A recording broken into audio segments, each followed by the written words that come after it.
Hello everyone. मैं humanised and colourful world class 10th का कुछ इंपॉर्टेंट क्वेश्चन डिस्कस कर रहा हूँ जो पिछले कई सालों में पूछा गया है और आगे भी पूछे जाने की संभावना होती है। क्वेश्चन आपके सामने है। कह रहा है बच्चा, draw a diagram to show the dispersion of white light by a glass plate. तो मैं यहाँ पे आपको बना के दिखा रहा हूँ क्वेश्चन में कि इसका मुझे क्या निकालना है बच्चा, डायग्राम बना के दिखाना है कि कैसे वहाँ पे डिस्पर्जन ऑफ लाइट होता है through the prism, glass prism द्वारा। ठीक है, इसी द ये मैं यहाँ पे प्रिज्म बना दिया है। अब देखो यहाँ से कोई एक बच्चा लाइट ले रहा हूँ, व्हाइट लाइट। ये व्हाइट लाइट मैं कंसीडर कर रहा हूँ, this is the white light incident obliquely on the prism, on the first face of the what prism.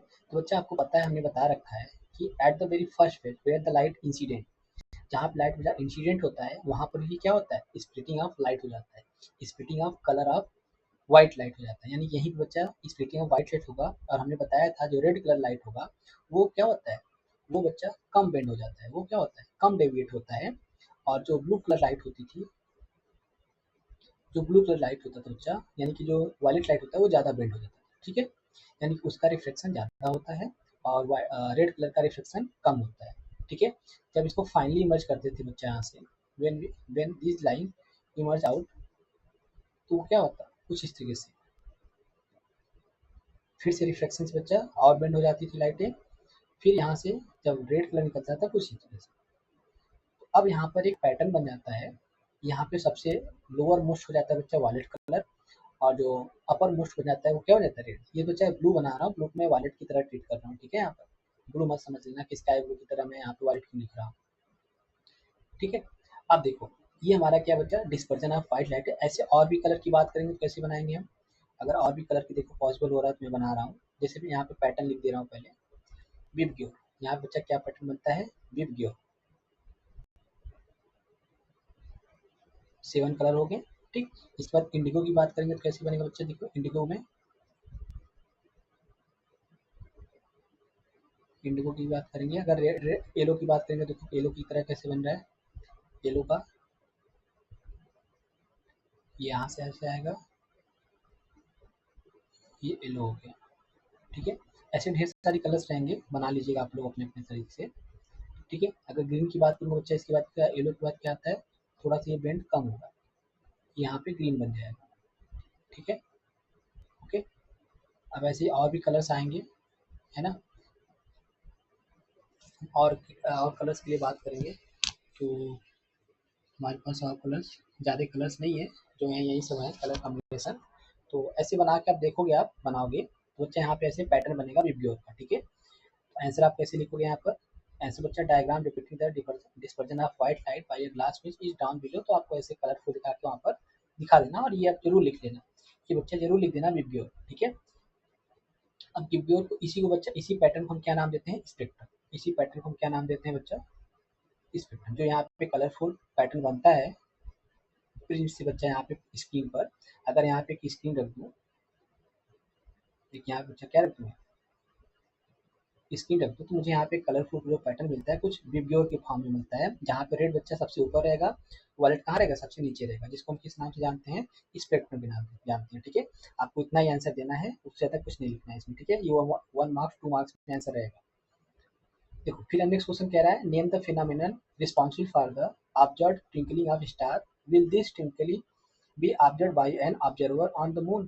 कह रहा बच्चा, अगर आप अर्थ पे हो, आप देखते हो क्या, अर्थ पे देखते हो क्या, स्टार्स क्या करते हैं, ट्विंकल करते हैं, टिमटिमाते रहते हैं। आपको, आपने देखा होगा मोस्टली, जैसे आपने एक टक किसी तारे को देखा, एक नज़र से वहाँ पे देख रहे हो, कुछ समय बाद आप देख रहे हो वही स्टार क्या हो जा रहा है बच्चा, आप ईयर हो रहा है, फिर समय बाद देख रहे हो वो स्टार क्या हो जा रहा है, गायब हो जा रहा है। या कुछ ऐसे स्टार्स भी होते हैं बच्चा, उसकी साइज थोड़ी बड़ी हो जा रही है, फिर उसकी साइज छोटी हो जा रही है, यानी थोड़ी सी ब्राइटनेस उसकी बढ़ जा रही है, फिर उसकी ब्राइटनेस घट जा रही है, डिक्रीज हो जा रही है। इसी बच्चा जो ब्राइटनेस की कम ज़्यादा होना को उसमें क्या बोलते हैं, ट्विंकलिंग ऑफ स्टार बोलते हैं, यानी टिमटिमाना बोलते हैं, इसको क्या बोलते हैं, टिमटिमाना बोलते हैं। कह रहा है कि वो कौन सा ऐसा फिनोमेनन है जिसकी वजह से ट्विंकलिंग ऑफ स्टार होता है। तो मैंने बता रखा था बच्चा कि जो हमारे अर्थ के सराउंडिंग है बच्चा, वहाँ पे एटमॉस्फेयर क्या है, प्रेजेंट है, एटमॉस्फेयर क्या है, प्रेजेंट है। और एटमॉस्फेयर का बच्चा वेरिएशन, यानी प्लेस टू प्लेस, जैसे जैसे ऊपर या फिर कहीं की प्लेस टू प्लेस अलग अलग जाएंगे, वहाँ पे जो एटमॉस्फेयर की डेंसिटी जो होती है लगातार क्या हो जाती है, कम ज़्यादा होती है। साथ ही टेम्परेचर भी क्या करता है बच्चा, वेरी करता है। टेम्परेचर भी वेरी करता है, साथ साथ उसकी डेंसिटी भी क्या होती है, चेंज होती है, जिसकी वजह से उस एटमॉस्फेयर का लेयर बाय लेयर, मतलब जैसे जैसे लेयर में चेंज करते जाएंगे या चेंज होते जाएंगे बच्चा, वैसे उसकी रिफ्लेक्टिव इंडेक्स भी क्या होती जाएगी, चेंज होती जाएगी। रिफ्लेक्टिव इंडेक्स चेंज होने की वजह से हम यहाँ पे लिख रहे हैं, रिफ्लेक्टिव इंडेक्स चेंज होने का बच्चा कोई कहीं ज़्यादा होगा किसी लेयर में, किसी लेयर में क्या होगा, कम होगा। यानी कि रिफ्लेक्टिव इंडेक्स लगातार क्या होती है, चेंज होती रहती है। तो जहाँ पे रिफ्लेक्टिव इंडेक्स ज़्यादा हो जाता है बच्चा, वहाँ पे बेंडिंग ऑफ लाइट क्या होता है, ज़्यादा होने लगता है। और जहाँ पे रिफ्लेक्टिव इंडेक्स कम हो जाता है, वहाँ पे बेंडिंग ऑफ लाइट क्या कम होगा। और उस केस में आपको दिखेगा कि पोजीशन ऑफ स्टार क्या होते हैं, चेंज होते रहते हैं, और चेंज होने के साथ उसकी ब्राइटनेस क्या हो जाती है, कम ज़्यादा होने लगती है। उसकी ब्राइटनेस क्या होती है, कम ज़्यादा होती है। इसी वजह से वहाँ पे क्या होता है बच्चा, वहाँ पे स्टार क्या होते हैं, टिमटिमाते हैं, चमकते हैं। तो वो फिनोमेनन कौन सा होता है बच्चा, वो फिनोमेनन का नाम होता है एटमॉस्फेरिक रिफ्लेक्शन। उस फिनोमेनन का नाम क्या है बच्चा, एटमॉस्फेरिक रिफ्लेक्शन। बस एक लाइन में आंसर देना है आपको, इसमें बहुत ज़्यादा आपको डिटेल नहीं करना है, ठीक है। बस एक लाइन का आंसर होता है, एक लाइन 1 मार्क्स में आपको ऐसे आंसर देना रहेगा कि वो हमारा कौन सा फिनोमेनन बच्चा, फिनोमेनन का नाम क्या है, एटमॉस्फेरिक रिफ्लेक्शन है, काजेज द स्टार ट्विंकलिंग। फिर कह रहा है बच्चा कि अगर अगर आपको मैं कहाँ भेज दूँ, मून पे भेज दूँ, आपको आपको बोलूँ कि जाओ मून पर से देख क्या क्या स्टार्स टिमटिमा रहे हैं, तो आप देखोगे आंसर में नहीं, क्या देखोगे, नहीं बच्चा। क्यों ना, क्यों ऐसा नहीं हो रहा है, क्योंकि मून पे एटमॉस्फेयर नहीं होते हैं। मून पे बच्चा एटमॉस्फेयर नहीं है, एटमॉस्फेयर नहीं है। तो उस केस में जो लाइट की बेंडिंग होगी बच्चा, स्टार से जो लाइट आ रही है आपके ऑब्जर्वर के पास, उसके बीच में कई लेयर्स हैं एटमॉस्फेयर, जिसकी वजह से बेंडिंग अगर हो रही है। तो वो बेंडिंग होगा नहीं, बेंडिंग होगा नहीं तो उसका वर्चुअल पोजीशन जो है बच्चा, जो अपरेंट पोजीशन है स्टार की, वो चेंज होते हुए नहीं दिखेगी, ना तो उसकी ब्राइटनेस कम ज़्यादा होती हुई दिखेगी। तो उस केस में आपको वहाँ पर क्या होगा बच्चा, जो ऑब्जर्वर होगा will not able to see the stars twinkle. तो कैसे लिखोगे आंसर बच्चा, an observer on the moon will not be able to see the stars twinkle because the moon lacks an atmosphere. क्यों बच्चा, क्योंकि मून पे बच्चा एटमॉस्फेयर नहीं होता है। जहाँ जहाँ एटमॉस्फेयर जिस प्लेनेट के सरफेस बच्चा एटमॉस्फेयर प्रेजेंट होता है, वहाँ वहाँ पे आप क्या देखोगे, वहाँ पे ये फिनोमेनन एटमॉस्फेयर रिफ्लेक्शन देखने को मिलेगा। तो आंसर कैसे लिखोगे, हमने बता दिया है अपने नोट्स में, ऐसे अपने जहाँ पे आपने लिखा हुआ है नोट्स, ये नोट्स का क्वेश्चन और उसका आंसर लिखकर प्रॉपर तरीके से रख लीजिएगा, ताकि आपको रैपिड रिवीजन करने में दिक्कत ना हो। ठीक है, आपको आइडिया भी रहेगा इस टॉपिक से किस टाइप के क्वेश्चन बने हुए हैं, पूछे गए हैं, और ऐसे कौन से क्वेश्चन बन सकते हैं। तो वो सारे क्वेश्चन मैं यहाँ डिस्कस करने वाला हूँ वीडियो में, ठीक है। देखो नेक्स्ट क्वेश्चन कह रहा है बच्चा, name the part of I that determine the colour of person. तो मैंने बताया बच्चा कि जो पर्सन के, जो किसी भी ह्यूमन आइज बच्चा, कोई भी पर्सन की आइज की जो कलर डिसाइड करता है, वो कौन होता है, आइरिस होता है। क्या होता है बच्चा, आइरिस। यही हमारा बताता है, यही आइज को क्या करता है, खूबसूरती बता देते हैं। यानी कि जो आंखों को खूबसूरत बनाता है बच्चा, वो कौन बनाता है, आइरिस ही बनाता है। कहते हैं ना उसकी आंखें बहुत खूबसूरत हैं, उसके कलर की आंखें बहुत अच्छी हैं। वो कलर की आँख, कलर वाली कौन सा पार्ट होता है बच्चा, आइरिस ही बताता है कि आई का कलर कैसा है कैसा नहीं है, ठीक है। नेक्स्ट क्वेश्चन देखो, इसी का बी पार्ट देखो, दूसरा नंबर में कह रहा है control the amount of light इंटिंग the eyes. बच्चा ऐसा कौन सा पार्ट है जो अमाउंट ऑफ लाइट को क्या करता है, कंट्रोल करता है, आइरिस से। वो भी क्या करता है, आइरिस। ये एक शटर की तरह एक्ट करता है। कैसे एक्ट करता है, एक शटर की तरह एक्ट करता है। जैसे ये आपकी ये आंखें हैं, जहाँ से लाइट इंटी करता है बच्चा, ये कैसा होता है, व्हाइट होता है। ये कैसा होता है, व्हाइट होता है, जिसको हम किस नाम से जानते हैं, स्क्लेरा के नाम से जानते हैं, स्क्लेरेटिक लेयर। ये ओपेक होता है बच्चा। ये कैसा होता है, ओपेक होता है, यानी कि लाइट की एंट्री यहाँ से नहीं होती है। ये केवल आउटर कवरिंग और उसको हार्डनेस प्रोवाइड करता है आँखों को, ठीक है। और देखो ये जो बच्चा यहाँ पे आपने देखा होगा, छोटा सा ब्लैक स्पॉट होता है, जिसको हम क्या नाम देते हैं, प्यूपिल नाम देते हैं। जिसको हम किस नाम से जानते हैं, प्यूपिल। और इसके किनारे बच्चा ऐसे मसल्स होते हैं, टिश्यूज होते हैं, कलरफुल टिश्यूज होते हैं। इसका नाम क्या होता है, आइरिस। इसका क्या नाम होता है, आइरिस। जो कलरफुल पार्ट दिखता है आपकी आंखों में, वो क्या है, उसका नाम क्या है, आइरिस। बच्चा ये एक शटर की तरह एक्ट करता है। कैसे एक्ट करता है, शटर की तरह एक्ट करता है कि जब लाइट ज़्यादा अमाउंट का एंट्री करवाना है, तो ये जो शटर है बच्चा, ये जो इसकी स्पॉट है, इसकी बढ़ जानी है। इसकी साइज क्या हो जाती है, जो ब्लैक वाला स्पॉट है थोड़ा बढ़ जाएगा।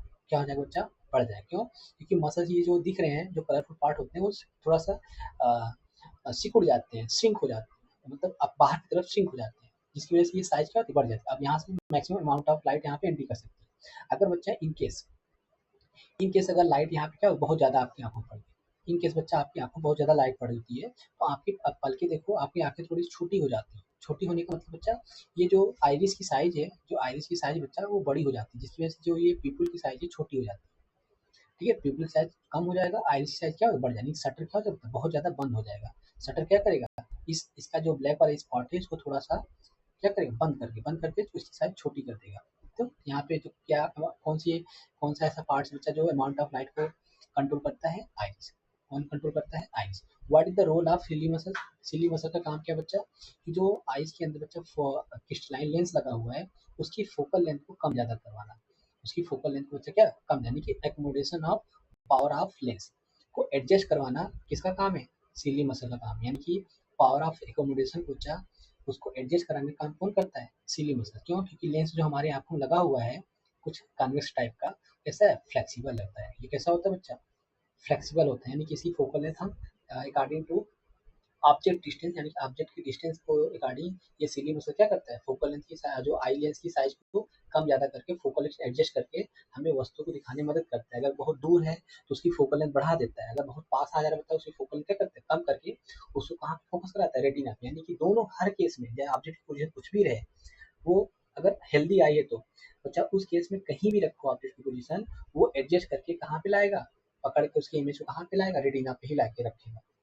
चाहे वो ऑब्जेक्ट दूर हो चाहे ऑब्जेक्ट पास हो, तो फोकल लेंथ कम ज्यादा करके कहाँ पे फोकस कराएगा, रेटिना पे ही फोकस कराएगा। यानी कि इमेज डिस्टेंस हमारा बच्चा चेंज नहीं होगा, ऑब्जेक्ट डिस्टेंस कुछ भी हो।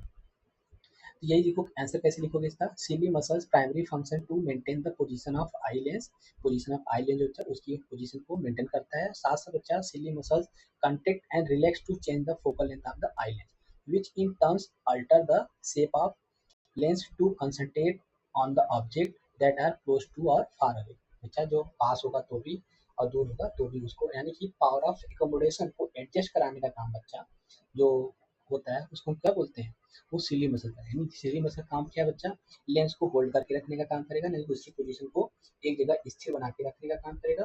दूसरा बच्चा उसी लेंस की फोकल लेंथ को कम ज्यादा करने का काम करेगा, यानी कहने का मतलब उसकी थिकनेस बढ़ा करके फोकल लेंथ घटा देगा, उसकी थिकनेस घटा करके उसकी फोकल लेंथ क्या करेगा, बढ़ा देगा। ये चीज करेगा बच्चा, कब बढ़ाएगा कब घटाएगा, डिपेंड करेगा पोजीशन ऑफ ऑब्जेक्ट कैसा है आंखों के सामने। अगर पोजीशन ऑब्जेक्ट बहुत दूर है उस केस में सिली मसल क्या करेगा, लेंस को पतला कर देगा। लेंस को पतला मतलब थिन कर देगा, थिन करके उसकी फोकल लेंथ क्या करेगा, बढ़ा देगा। अगर बच्चा ऑब्जेक्ट आंखों के बहुत पास है उस केस में फोकल लेंथ क्या उसकी घटा देगा। वो घटेगा कैसे बच्चा, वो जो आई लेंस की थिकनेस है वो बढ़ा देगा, यानी कि आई लेंस की जो कर्वेचर है वो बढ़ा देगा। कर्वेचर बढ़ाने की वजह से थिकनेस क्या हो जाएगी, लेंस की बढ़ जाएगी, बढ़ जाएगी बच्चा, फोकल लेंथ क्या हो जाएगा, घट जाएगा।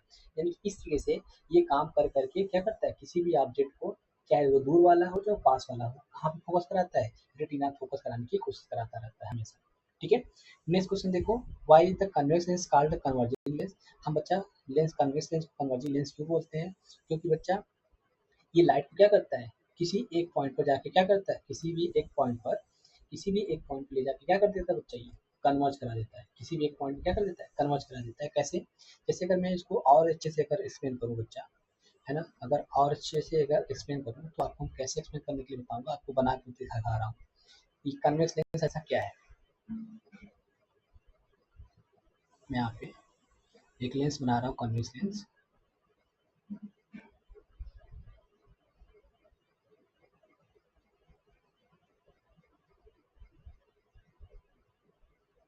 ठीक,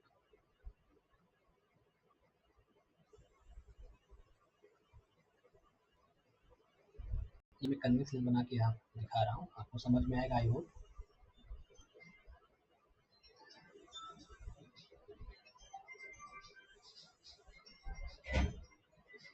ठीक, ये कन्वेक्स लेंस हमने बना दिया।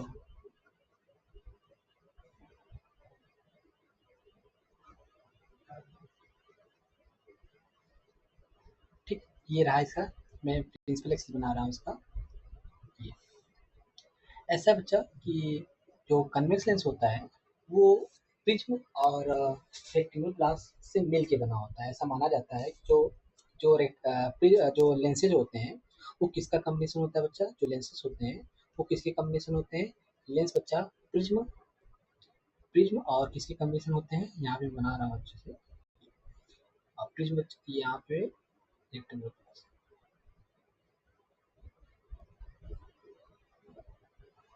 ये जो कोई भी लेंस होता है बच्चा, जो कॉन्केव लेंस हो चाहे वो कॉन्वेक्स लेंस हो, वो प्रिज्म और रेक्टेंगुलर ग्लास स्लैब से मिल के बने होते हैं। मतलब ऐसा माना जाता है कि जो उनका तैयारी की जाती है, उनको तब बनाया जाता है, वो कुछ इस तरीके से कॉम्बिनेशन रखते हैं कि उसमें प्रिज्म और रेक्टेंगुलर ग्लास स्लैब छोटे-छोटे पोर्शन में क्या होते हैं, सेट रहते हैं।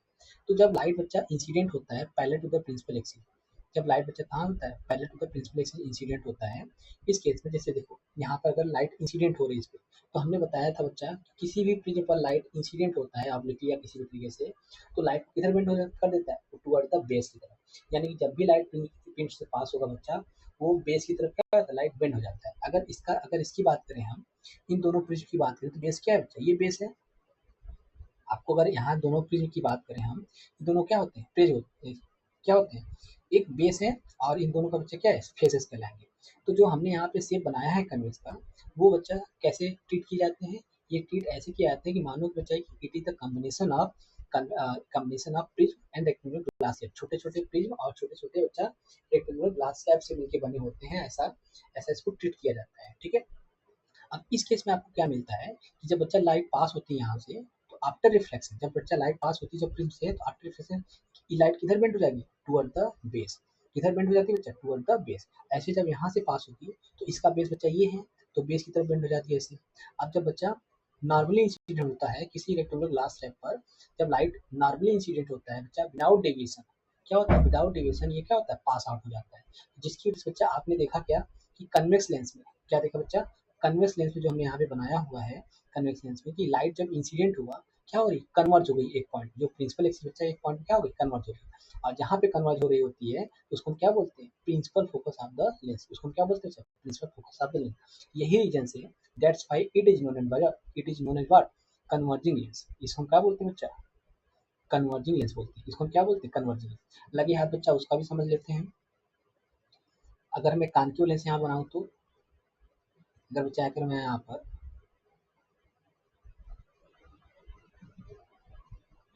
अगर मैं यहाँ पे कॉन्केव लेंस बनाऊँ कुछ इस तरीके से, देखो कॉन्केव लेंस बना रहा हूँ, ये हो गया।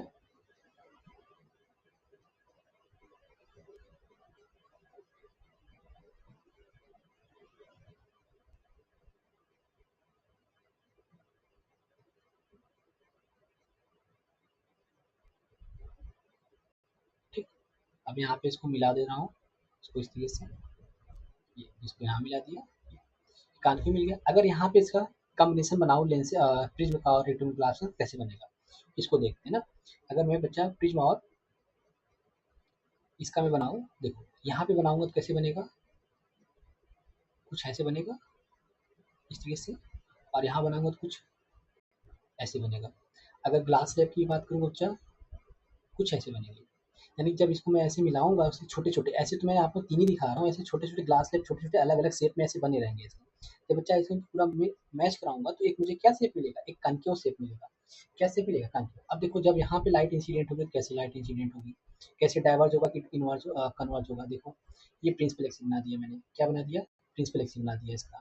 ठीक है, when light incident parallel to the principal axis, तो उस केस में देखो बच्चा, इस केस में बेस कौन सा है इसके लिए, बेस ये है, और यहाँ बेस क्या ये है। अच्छा इस केस में लाइट किधर बेंड होगी, टुवर्ड द बेस। जो प्रिज्म है लाइट किधर बेंड कर देगा, टुवर्ड द बेस की तरफ। तो कैसे होगा बच्चा, ये देखो यहाँ पे अगर यहाँ की बात करेंगे तो यहाँ पे देखो कुछ इस तरीके से। और जब बच्चा नॉर्मली इंसिडेंट होगा तो विदाउट डेविएशन ये। तो देख रहे हो आप, दोनों केस में देख रहे हो कि जो कॉन्केव लेंस है बच्चा, उसमें प्रिज्म का कॉम्बिनेशन कैसे बन रहा है, इस तरीके से बन रहा है। वहीं जो कॉन्केव लेंस है बच्चा, कॉन्वेक्स लेंस जो है, उसके लिए प्रिज्म और रेक्टेंगुलर ग्लास स्लैब का कॉम्बिनेशन कैसे बन रहा है, ऐसे बन रहा है। जिसकी वजह से लाइट क्या हो रही है, यहाँ पे कन्वर्ज हो रही है, यहाँ पे क्या हो रही है, डाइवर्ज हो रही है, यहाँ पे क्या हो रही है, डाइवर्ज हो रही है, क्या हो रही है, डाइवर्ज। इसीलिए बच्चा दोनों को, इसको कन्वर्जिंग बोलते हैं, इसको हम क्या बोलते हैं, डाइवर्जिंग लेंस बोलते हैं। इसको हम क्या बोलते हैं, कन्वर्जिंग लेंस बोलते हैं। क्यों बच्चा, क्योंकि ये लाइट को कन्वर्ज कर देता है फोकस पर, वही बच्चा ये क्या करता है, लाइट को डाइवर्ज कर देता है। ठीक, that's why this is known as converging lens and this is known as diverge lens. यानी कि डाइवर्ज क्यों होता है, कन्वर्ज क्यों होता है, कन्वेक्स लेंस कन्वर्ज ही क्यों करता है लाइट को, और कॉन्केव लेंस कन्वर्ज डाइवर्ज ही क्यों करता है लाइट को, बच्चा लाइट रेज को। ये मैंने यहाँ पे बताने की कोशिश की है। ठीक है, आई होप आपको समझ में भी आया होगा। तो यही मैंने लिखा होगा, देखो यहाँ पर कहाँ गया, देखो after refraction a convex lens concentrate all of the parallel raise at its focal, यानी कि बच्चा कहाँ पे फोकस पॉइंट बच्चा क्या करता है, कन्वर्ज कराता है, कंसंट्रेट कराता है। It is known as converging lens. आप ऐसे भी आंसर लिख सकते हो। आंसर लिखने के बाद आप यहाँ भी लिख सकते हो बच्चा कि because the lenses are made up of large number of small prism and small different shape of small different shape of what glass slab. जो छोटे छोटे ग्लास स्लैब के बच्चे डिफरेंट डिफरेंट शेप के बच्चा कोई छोटे ग्लास स्लैब से मिलकर बना होता है। जब लाइट बच्चा इंसिडेंट होता है तो क्या करता है, प्रिज्म वाली जो लाइट होती है वो बेंड कर देता है टुवर्ड द बेस। वहीं बच्चा कॉन्केव लेंस बच्चा इधर बेस इधर बेंड कर देगा टुवर्ड द बेस। तो इस केस में बेस इसका इस तरह लाई करता है और कॉन्केव लेंस बच्चा बेस इस तरह लाई करता है, जिसकी वजह से लाइट क्या होता है, यहाँ से बेंड हो जाता है और यहाँ से क्या हो जाता है, कन्वर्ज हो जाता है। ठीक, तो आप इसको भी मिला के आंसर लिखना चाहते हो यहाँ पर तो बता के लिख सकते हो। बाकी आप अगर आपको यहाँ पे ऐसे लिखना है एक लाइन में तो आप ये भी लाइन का आंसर आंसर के रूप में लिख सकते हो। ठीक है, अब नेक्स्ट क्वेश्चन देखो डिस्कस करते हैं। State the role of eye lenses in the human eye. बच्चा जो आई लेंस है आपकी आंखों में उसका क्या रोल है, उसका बस रोल यही है बच्चा कि फाइनली फाइनली जो लाइट को बच्चा जो ये ऑब्जेक्ट की इमेज है, जब ऑब्जेक्ट की जो इमेज बन रही होगी रेटिना पे फाइनली उसको वहां जाके जो लेंस का काम देखो ये है कि फाइनली फाइनली लाइट को फाइनली जब होगा बच्चा उसको रेटिना पे कन्वर्ज कराना। और दूसरा बच्चा लाइट को जो जो कन्वर्ज करके रेटिना पे कन्वर्ज करा रही है उसकी वजह से जो ऑब्जेक्ट की इमेज है उसको कैसा बनाती है बच्चा, ये ऑब्जेक्ट की इमेज को इन्वर्टेड कर देती है। क्या क्या कर देता है बच्चा, ये इन्वर्टेड कर देता है और रियल बनाता है। कैसा बनाता है, रियल बनाता है बच्चा। रेटिना में जो इमेज बनता है कैसा बनता है, रियल बनता है। और रियल है तो जाहिर सी बात है इन्वर्टेड ही बनेगा। तो ये देखो retina receive light rays that are focus by the eye lens. पहली चीज बच्चा आई लेंस का काम बच्चा यही है कि फाइनली लाइट को फोकस कराना कहाँ पे, रेटिना पे। फाइनली बच्चा लाइट को कहाँ फोकस कराना, रेटिना पे फोकस करके वहाँ पे जो ऑब्जेक्ट रखी गई है आंखों के सामने उसका इमेज बनाना। कैसा इमेज बनाना, रियल और इन्वर्टेड इमेज बनाना। इसका काम क्या बच्चा, फाइनली लाइट को रेटिना पे फोकस कराना ही काम है। यानी कि फाइनली फोकल रेटिना तक लाइट को पहुंचा कर उसको कन्वर्ज कराने का काम कौन करता है, आई लेंस करता है। कौन करता है, आई लेंस करता है। The retina receive light rays that are focused by the eye lens creating an accurate but reverse image of the जो भी ऑब्जेक्ट रखा है बच्चा यहाँ पर आइटम देयर। ठीक है, अब यहाँ से जब यही इन्वर्टेड रियल इमेज का इंफॉर्मेशन बच्चा ऑप्टिक नर्व मिलने से बाद ऑप्टिक नर्व के माध्यम से ब्रेन तक पहुंचता है तो ब्रेन उसको क्या करता है, उसको ब्रेन उसको बच्चा क्या करता है, ब्रेन उसको इंटरप्रेट करता है कि इमेज हमारी इंटरप्रेट कैसे, उसको सीधा समझ के बताता है आपको। मतलब ब्रेन आपको सीधा बताता है कि ऑब्जेक्ट सीधी रखी है। ऐसा नहीं कि ऑब्जेक्ट रखा सीधा है आपको दिखेगा उल्टा, नहीं, आपको जो ऑब्जेक्ट दिख रहा है बच्चा वो सीधा ही दिख रहा होता है। कैसे दिख रहा होता है, सीधा ही दिख रहा होगा, सीधा ही दिखता रहता है। ऐसा नहीं कि उल्टा दिखने लगता है। बस आपका पूरा पूरा गेम किसका है, ब्रेन का। ब्रेन आपको बताता है कि जो सामने ऑब्जेक्ट रखी है सीधी रखी है, हालांकि एक्चुअल में वहाँ पे कैसा इमेज बन रहा है, इन्वर्टेड इमेज बन रहा है। कैसे बन रहा है, इन्वर्टेड इमेज, लेकिन ब्रेन आपको बताता है कैसा, सीधा बन रहा है। ठीक है, तो ये गेम गेम किसका है, ये गेम ब्रेन का है, उसको सीधा बताने का काम। ठीक है, लेंस का काम क्या है बच्चा, लाइट को फाइनली रेटिना पे फोकस कराना और साथ साथ उस पर जो ऑब्जेक्ट की इमेज है उसको रियल और इन्वर्टेड बनाना। ठीक है, तो नेक्स्ट क्वेश्चन देखो बच्चा। A person with an myopic eye can not see object beyond 1.2 metre distinctly, what should be the corrective lens use to restore power proper vision. ऐसा कौन सा करेक्टिव लेंस यहाँ पे यूज करो बच्चा, मायोपिया है तो किस सर जो पर्सन बच्चा वो किस डिफेक्ट से सफर कर रहा है, मायोपिया से। किससे, मायोपिया, यानी जो आई है बच्चा कैसा है, मायोपिक है। वो कह रहा है can not see the object beyond 1.2 metre distance. यानी कहने का मतलब बच्चा मायोपिक लाइन में क्या होता है कि person can see near by object clearly but can not see far away object. तो बच्चा दूर की वस्तुओं को दिख नहीं पाता है ठीक से, लेकिन पास की वस्तु क्या करता है, आसानी देख पाता है। अब दूर कितना देख पाता है बच्चा, दूर देखने का उसकी कैपेसिटी कितनी है, 1.2 मीटर। उससे बियॉन्ड अगर रखूंगा ऑब्जेक्ट को बच्चा, अगर उससे बियॉन्ड रखूंगा ऑब्जेक्ट को ये नहीं देख पाएगा पर्सन। हम चाहते हैं जो हमने ऑब्जेक्ट इन्फिनिटिव रखा है, सपोज बच्चा हमने ऑब्जेक्ट को कहाँ रख दिया, इन्फिनिटिव रख दिया है। जैसे मैं आपको समझा रहा हूँ यहाँ पे डायग्राम बना के प्रॉपर तरीके से।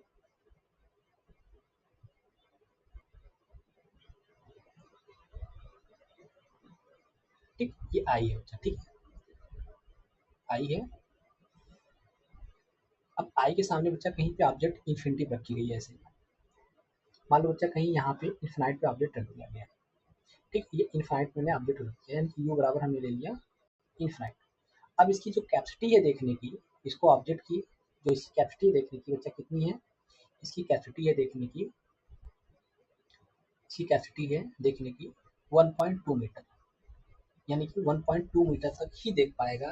ये जो जो पर्सन बच्चा है मायोपिक जो आई है वो ऑब्जेक्ट को देखने की उसकी कैपेसिटी कितनी है, कितने डिस्टेंस तक देख पाएगा बच्चा, 1.2 मीटर तक ही देख पाएगा। कहाँ तक देख पाएगा, 1.2 मीटर तक ही देख पाएगा, उससे बियॉन्ड ऑब्जेक्ट रखा रहेगा वो नहीं देख पाएगा। ठीक, तो कह रहा है यहाँ पर क्वेश्चन में कि अगर अगर इसको इसको देखना है, मुझे कौन सा करेक्शन करना पड़ेगा अपने आंखों के पास। तो सबसे पहले हमने बताया था मायोपिक आई है, तो मैं यहाँ पे क्या पहनाऊंगा, इसको पहनाऊंगा बच्चा कैसा चश्मा, एक स्पेक्टिकल बनाऊंगा। कैसा बनाऊंगा, एक कान की लेंस वाला स्पेक्टिकल इसका आंखों पे लगा दूंगा। अब ये क्या करेगा बच्चा, ये क्या करेगा, जो यहाँ पे ऑब्जेक्ट रखा है, जो यहाँ पे ऑब्जेक्ट रखा है, इसकी इमेज को उठा के कहाँ रखेगा, कहाँ पर रखेगा, इस पॉइंट पर रखेगा, यानी 1.2 मीटर वाले पॉइंट पर रखेगा। यानी इसका जो बच्चा जो फार पॉइंट था, जो इसका फार पॉइंट था, ये 1.2 मीटर है। जो इस मायोपिक आई है बच्चा, इसका जो फार पॉइंट है वो कहाँ पे है, 1.2 मीटर। यानी कि अगर मैं लिखना चाहूँगा आपको समझाने के लिए बच्चा, फार पॉइंट फार नॉर्मल आईज, नॉर्मल आई कितना होना चाहिए बच्चा, इन्फिनिटी होना चाहिए। कितना होना चाहिए, infinity. But far point far myopic eye कितना आ रहा है बच्चा, 1.2 मीटर आ रहा है। यानी कि वो 1.2 मीटर पर इमेज पर अगर इस ऑब्जेक्ट का बच्चा नॉर्मलाइज इस ऑब्जेक्ट का अगर मैं इमेज यहाँ पे बना दूँ, far point of myopic eye की यहाँ बना दूँ, ये पर्सन जो होगा बच्चा इस ऑब्जेक्ट को क्या कर पाएगा, आसानी से देख पाएगा। इस ऑब्जेक्ट को आसानी से क्या कर पाएगा, देख पाएगा। और इसके लिए बच्चा क्या करेंगे, यानी कि ये पोजीशन किसकी बनेगी, इस ऑब्जेक्ट की पोजीशन बनेगी क्या बच्चा, इस ऑब्जेक्ट की इमेज की पोजीशन बनेगी कितनी, -1.2 मीटर, -1.2 मीटर। बात समझ में आ रही है बच्चा। यानी कि जो हमने यहाँ पे ऑब्जेक्ट रखा है इन्फिनिटी पे, देखो मायोपिक आई है, दूर की वस्तु नहीं देख पाएगा, पास की वस्तु देख पाएगा। तो पास में कितना देख पाएगा, उसका फार पॉइंट कितना है, फार पॉइंट कितना हो जा रहा है मायोपिक पे ये, और नियर पॉइंट इसके लिए कितना है बच्चा, नियर पॉइंट 25 सेंटीमीटर है ही। वो छिड़कानी नहीं हो रही, वो तो 25 सेंटीमीटर भी रख दोगे ऑब्जेक्ट को देख पाएगा, आसानी से देख पाएगा। लेकिन 25 से बियॉन्ड कितना देख पाएगा, 1.2 मीटर ही देख पाएगा। अगर इससे बियॉन्ड रख दूंगा, 1.2 मीटर के बियॉन्ड रख दूंगा, तो ऑब्जेक्ट को क्लियरली नहीं देख पाएगा। तो क्लियरली दिखाने के लिए इसका मतलब उसका जो एक्सट्रीम है, यानी कि इसकी जो कैपेसिटी है आंखों को देखने की बच्चा, वो कहाँ तक है, 1.2 मीटर तक है। यानी कि अगर वो फार पॉइंट पे रखा है ऑब्जेक्ट नॉर्मलाइज के लिए, तो मायोपिक आई के लिए बच्चा फार पॉइंट क्या है, 1.2 मीटर है।